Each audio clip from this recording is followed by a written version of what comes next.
আজকে আমাদের গুনগুনমণি ভীষণ রাগ করেছে, তাই ও তার নিজের জন্য একটা ঘর বানিয়েছে, সে নাকি নিচে থাকবে। দেখি কি করেছে সে। কি করছো মামনি? রাগ করেছ? বিছানা ঘুমাবা না, নিচে ঘুমাবা তুমি? কি করেছে এগুলো? কি কি নিয়ে এসে রেখেছো?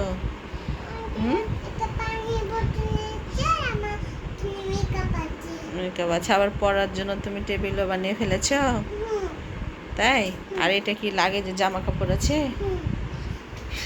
দেখি তো কি জামা কাপড় নিয়ে এসছো। আরে বাবা, জামা কাপড়ও নিয়েছে, এত রাগ হয়ে গেছে তোমার? আর এগুলা কি নিয়েছো এখানে? তোমার সাজগোজের জিনিস। টিস্যু রেখেছো, আর পানি খাবারের জন্য।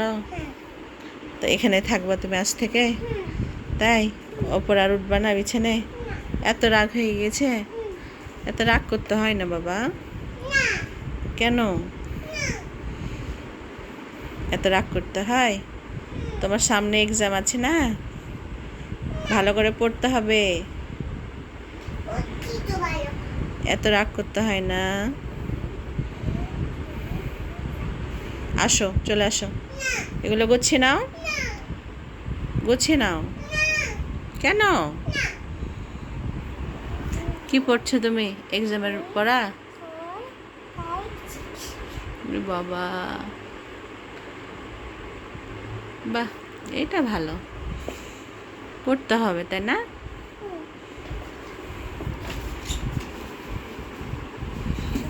কি দুষ্টু, এত ছোট অথচ বুদ্ধিগুলো ভীষণ পাকা পাকা।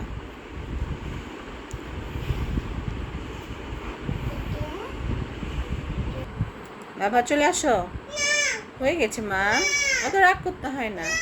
তুমি এগুলো সব গোছাও, এগুলো কিন্তু আমি পারবো না গোছাতে, বুঝেছ বাবু? এগুলো গুছিয়ে ফেলো সব, আমি কিন্তু গোছাতে পারবো না। তুমি যেখান থেকে যেটা নিয়ে আসছো সেইখান থেকে সেটা রেখে আসবা, ঠিক আছে? এইখানে থাকলে হবে? নিচটা দেখো তো তুমি, কি ফ্লোরটাকে কি নোংরা করে দিয়েছো। তোমাকে ঝাড়ু দিতে হবে না বাবা, উঠে যাও। আচ্ছা, রাগ করতে হবে না, হ্যাঁ? আচ্ছা, সরি, আর বকবো না, চলে আসো। খুব রাগ হয়েছে তার, দেখি কি করা যায়। সবাই ভালো থাকেন, আল্লাহ হাফেজ।